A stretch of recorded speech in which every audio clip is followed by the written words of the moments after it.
Mis manos el trabajo de Raúl Godínez, eh, entrevistas a personajes muy importantes, Denise Dresser, Juan Villoro, Guadalupe Loaesa, Jorge Volpi, a Chimal Argüelles, a Aparicio, en fin, es un trabajo muy importante este libro.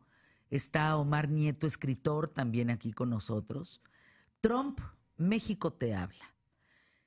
Terminar de leer Trump, México te habla es un gran desahogo para el alma, para las emociones, y es poner las cosas en su lugar. Y es darnos cuenta de una cosa que me parece importante, Raúl Godínez y Omar Nieto.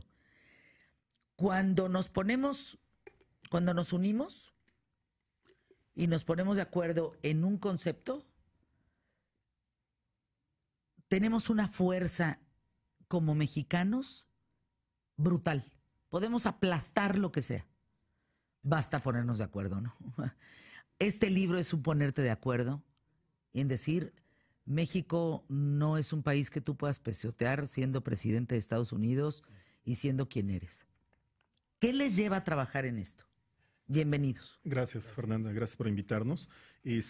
Bueno, este es un libro de entrevistas que nace precisamente por lo que tú señalas, sobre todo por una indignación.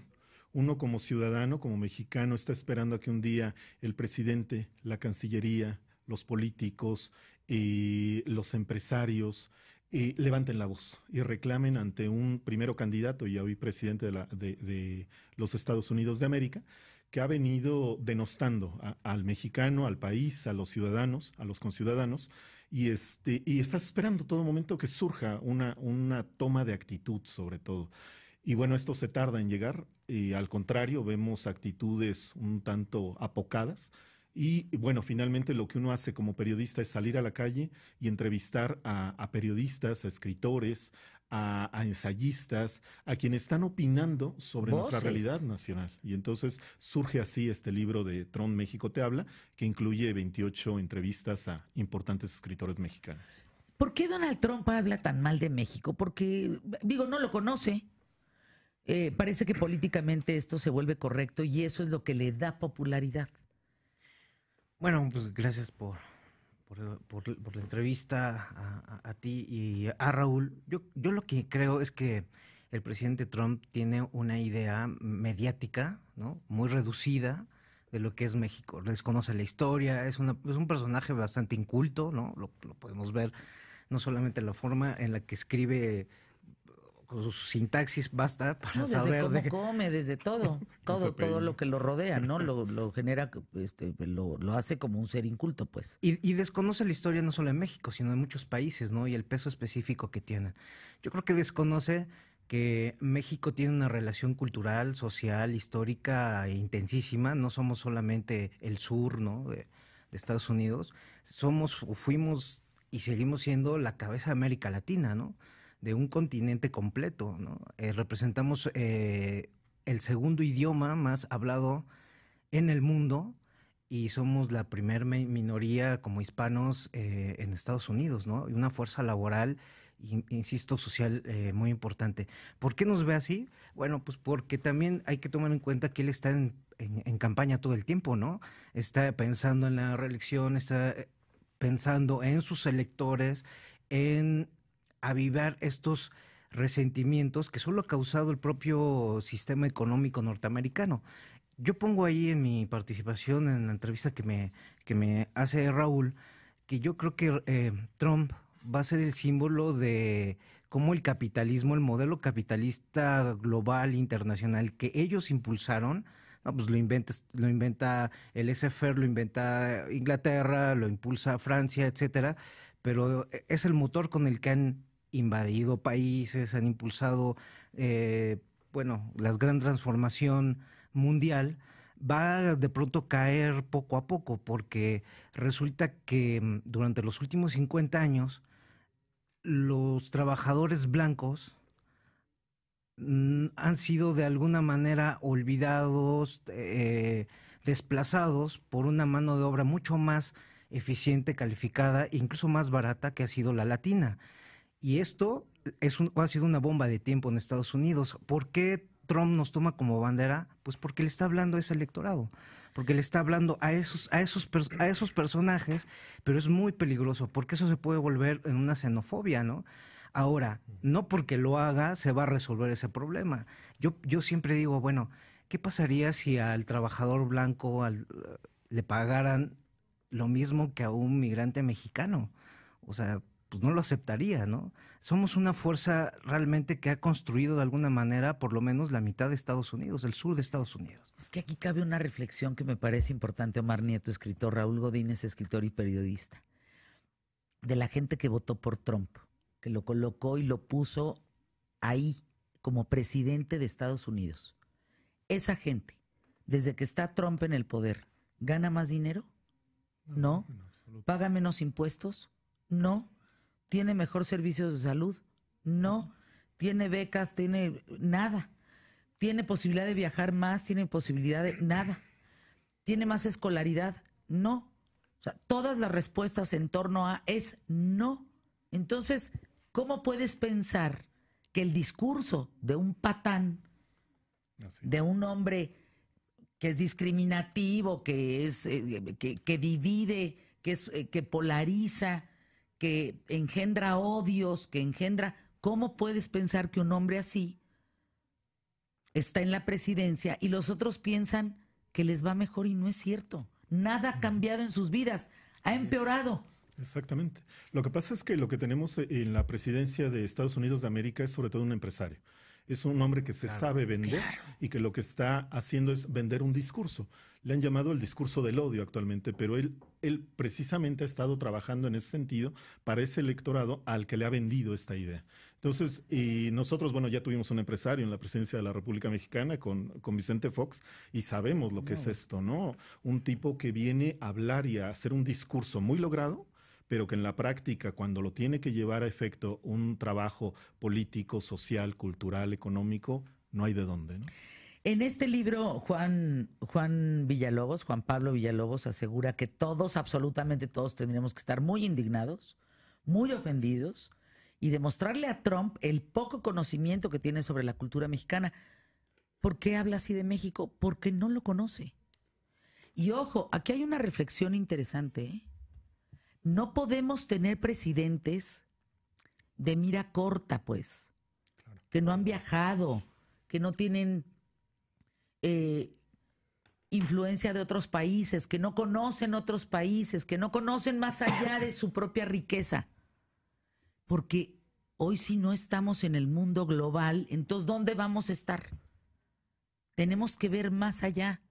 Alguien que esté preparado, alguien que esté... pues listo, que se la sepa de todas contra el mundo. Hoy Putin toma la reelección. Va a salir a los 72 años en el 2024. Nosotros vamos a pasar una elección aquí, 6 años de presidencia, y vamos a entrar a elecciones en el 2024 igual. Fíjense la diferencia. Porque es importante lo que estoy diciendo. Pausa. Trump, México te habla. ¿Dónde está la venta? Prácticamente en todo el país, en Sanborns, todas las librerías Gandhi, de prestigio. También en los centros comerciales, está en Liverpool, Amazon, Sanborns, totalmente en línea también. Sí, léanlo, es una joya este libro, ¿eh? Trump, México te habla. Raúl Godínez, escritor y periodista, y Omar Nieto, escritor, que va muy bien la venta del libro.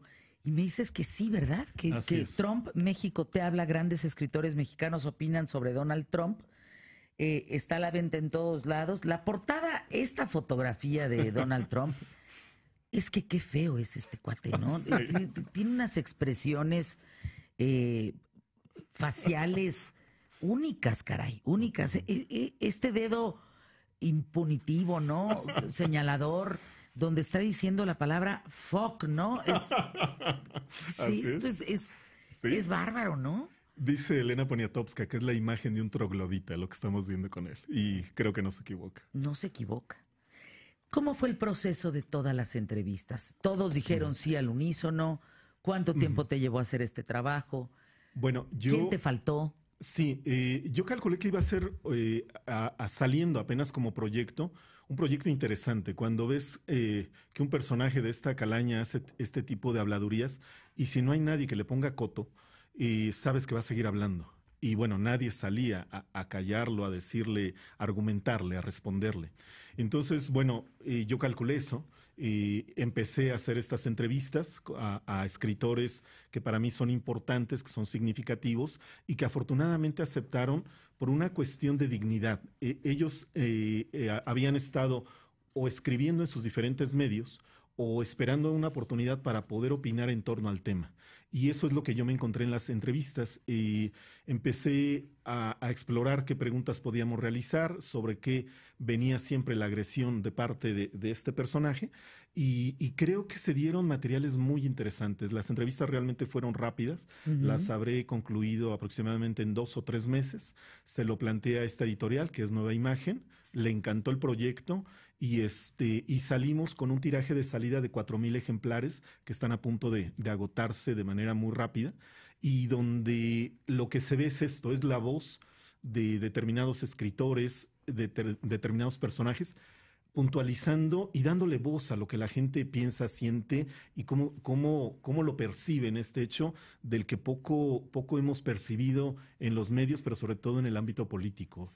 Creo que era un libro que hacía falta. Eso es un poco lo que yo intuía y que afortunadamente ha caído dentro de ese espacio y ha tenido muy buena respuesta por parte de los lectores. Raúl, de todos los escritores mexicanos, grandes escritores mexicanos, ¿cuáles son las palabras más repetidas entre ellos sobre el trabajo de Trump? México te habla. Yo creo que serían dos. Uno sería totalmente la palabra dignidad. Y estamos esperando a que nuestro presidente, nuestro máximo mandatario, hable por la dignidad del ciudadano. Estamos esperando a que el canciller, Chegaray, levante la voz Videgaray, esté hablando por la dignidad del conciudadano. Estamos esperando a que los grandes empresarios levanten la voz por una cuestión de dignidad hacia México, hacia lo latinoamericano, hacia nuestros valores, hacia nuestros principios.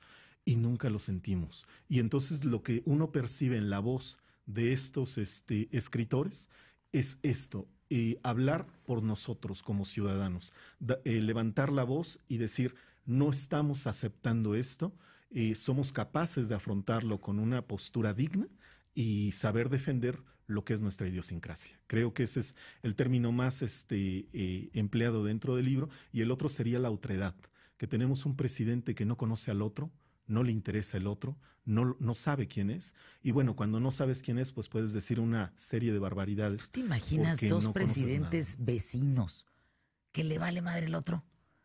Es muy triste. Y al otro también le vale también el otro. Imagínate lo que se rompe. Claro.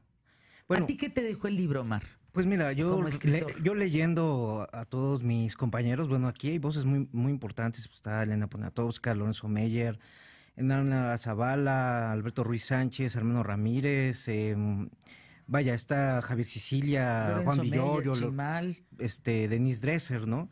Creo que es lo que todos creemos, como ya dijiste, es el asunto de la dignidad. Y hay también una idea ahí en todo el libro, las voces de todos nosotros, que es que hay una oportunidad también en este racismo, en esta idea tan negativa que tiene Trump de nosotros, que no necesariamente es la del pueblo norteamericano, en la de definirnos como país. Es decir, en este nuevo siglo XXI que está lleno de imágenes, etcétera, ¿qué imágenes estamos aportando al mundo? Y la palabra, que es con lo que trabaja un escritor finalmente, y bueno, ahora con las redes sociales, cualquier persona tiene acceso a la palabra. Es un medio importantísimo de proyectar qué hacemos, de proyectar las artes que tenemos, la cultura que tenemos. Te decía hace rato, Fernanda, dices México ahora que viene el Mundial, o vas a una conferencia fuera del país, o te haces una entrevista en Alemania, etcétera, y cuando dicen eres mexicano, México, se le viene a la gente, al extranjero, 1500 años de historia, ¿no?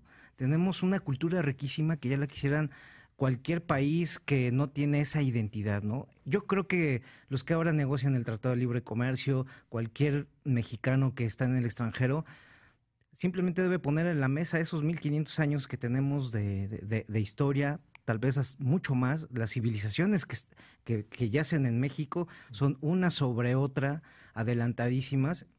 Y a mí me da mucho gusto que otros compañeros, por ejemplo, cineastas en el Oscar, etcétera, pues levanten la voz, ¿no? Y era hora de que creo que los escritores, quienes trabajamos con la palabra, lo hiciéramos también. Y parece que es un cierre de filas en contra de una amenaza de un personaje que desconoce, como bien dijo Raúl, al otro. El otro somos nosotros, pero el otro es también el resto del mundo, ¿no? Pareciera que el mundo fuera solo Estados Unidos y de ninguna manera hay muchas culturas igualmente poderosas como la estadounidense, ¿no? Pues gracias, Raúl Godínez, por estar aquí. Omar Nieto, muchísimas gracias. Ahí está el libro Trump, México te habla, una obra que reúne las opiniones de 28 escritores mexicanos. Estas entrevistas pues responden a los agravios, a las amenazas, a los arrebatos del presidente de Estados Unidos, un hombre que en su discurso contradice completamente la conformación del país que dirige, lo contradice por donde la vean. Y aquí lo interesante es cómo, como seres humanos, nos dejamos llevar por discursos y no por lo que implica el hecho de. Entonces, eso es un poco delicado, ¿no? Sin duda alguna, cuando se trata de alguien que gobierna pues el país más importante del mundo. Gracias, Raúl, gracias, Omar, gracias por estar aquí. Gracias, en ¿Qué tal, Fernanda?